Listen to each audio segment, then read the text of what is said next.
भगवान श्री कृष्ण जी कहते हैं, आपने अक्सर महसूस किया होगा कि जो लोग अच्छे काम करते हैं और हमेशा सबका अच्छा सोचते हैं, वो ही लोग जीवन में सबसे अधिक परेशान रहते हैं। वहीं जो लोग बुरे काम करते हैं और अपना जीवन खुशी और चैन से जी रहे होते हैं, अच्छे काम करने वालों को आखिर इतनी परीक्षा क्यों देनी पड़ती है, जबकि जो अधर्म और राह में है वो ही अधिकतर खुश रहते हैं और ज़िंदगी लुत्फ़ उठा रहे होते हैं।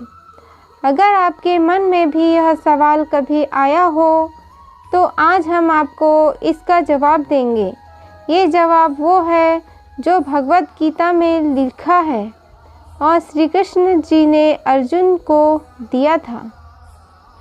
भगवद गीता में वर्णित कथा के अनुसार जब भी अर्जुन के मन में कोई दुविधा उत्पन्न होती थी तो वो श्री कृष्ण के पास पहुंच जाते थे। एक बार की बात है, अर्जुन श्री कृष्ण जी के पास जाकर कहते हैं कि वो किसी बात को लेकर परेशान हैं और इसका जवाब वो श्री कृष्ण जी से चाहते हैं।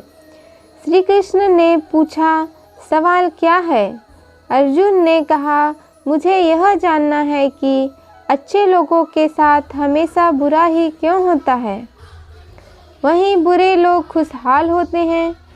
अर्जुन के मुंह से ऐसी बात सुनकर श्री कृष्ण जी मुस्कुराए और कहा, मनुष्य जैसा सोचता है और महसूस करता है वैसा कुछ नहीं होता, बल्कि अज्ञानता की वजह से वो सच्चाई नहीं समझ पाता है।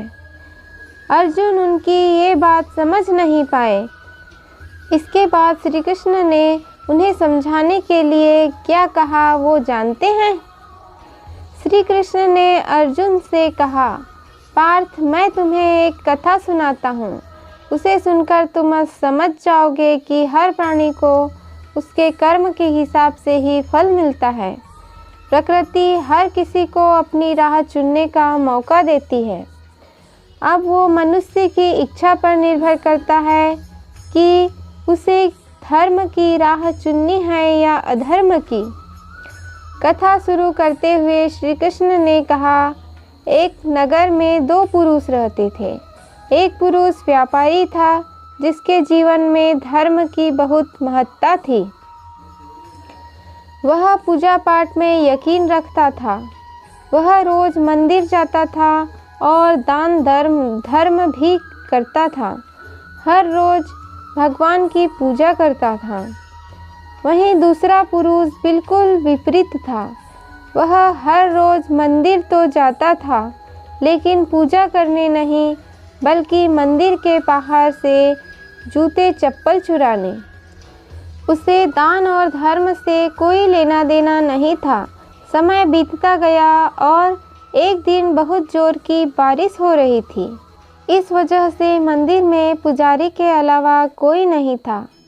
यह बात जब दूसरे पुरुष को पता चली तो उसने सोचा कि ये सही मौका है मंदिर का धन चुराने का। पंडित से नज़र बचाकर उसने मंदिर का सारा धन चुरा लिया। उसी समय धर्म कर्म में विश्वास रखने वाला व्यक्ति भी मंदिर में पहुंचा। दुर्भाग्य से मंदिर के पुजारी ने उसे ही चोर समझ लिया और चिल्लाने लगे। वहाँ लोग एकत्र हो गए और उसे बहुत मारा। किसी तरह वो खुद को बचाते बचाते वहाँ से निकला तो दुर्भाग्य ने उसका साथ वहाँ भी नहीं छोड़ा। मंदिर के बाहर वो एक गाड़ी से टकरा गया और घायल हो गया। फिर वो व्यापारी लंगड़ाते हुए घर जाने लगा तो रास्ते में उसकी मुलाकात उस पुरुष से हुई जिसने मंदिर से धन चुराया था।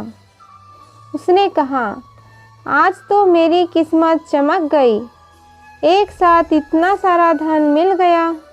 ये सब देखकर उसे बहुत बुरा लगा और उसने अपने घर से भगवान की सारी तस्वीरें निकाल दी कुछ सालों बाद दोनों पुरुषों की मृत्यु हो गई। मरने के बाद जब दोनों पुरुष यमराज के पास पहुँचे तो भले पुरुष ने दूसरे व्यक्ति को देखा तो उसे बहुत गुस्सा आया। उसने क्रोधित होकर यमराज से पूछ ही लिया, मैं तो हमेशा अच्छे कर्म करता था, दान में विश्वास रखता था, उसके बदले जीवन भर मुझे अपमान और दर्द ही मिला।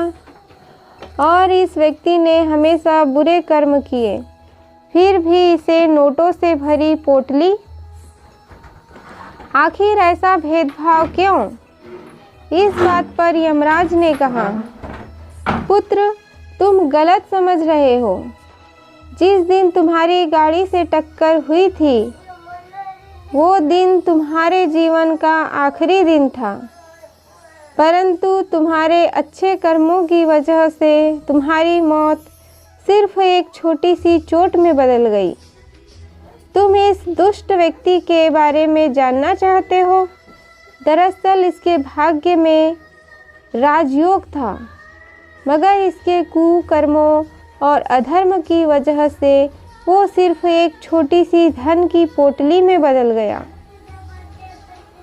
कथा सुनाने के बाद श्री कृष्ण जी अर्जुन जी से कहते हैं, क्या अब तुम्हें तुम्हारे सवाल का जवाब मिल गया? ऐसा सोचने की भगवान तुम्हारे कर्मों को नज़रअंदाज कर रहे हैं, ये बिल्कुल भी सत्य नहीं है। भगवान हमें कब क्या किस रूप में दे रहा है मनुष्य को समझ में नहीं आता, मगर आप अच्छे कर्म करते रहें तो भगवान की कृपा हमेशा बनी रहती है।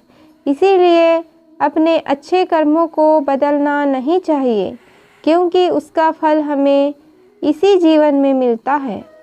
इसीलिए मनुष्य का फर्ज है कि वो हमेशा अच्छे कर्म करता रहे, क्योंकि श्री कृष्ण ने गीता में भी बताया है कि किसी के द्वारा किया गया कर्म बेकार नहीं जाता, चाहे वो अच्छा हो या बुरा। हे भगवान, मेरे वीडियो को जो लाइक करें, सब्सक्राइब करें, उनके परिवार को खुश रखना। दोस्तों, अगर आपको यह वीडियो पसंद आई हो तो वीडियो को लाइक एंड सब्सक्राइब ज़रूर करें, ताकि इसी प्रकार का वीडियो हम आप तक पहुंचा सके।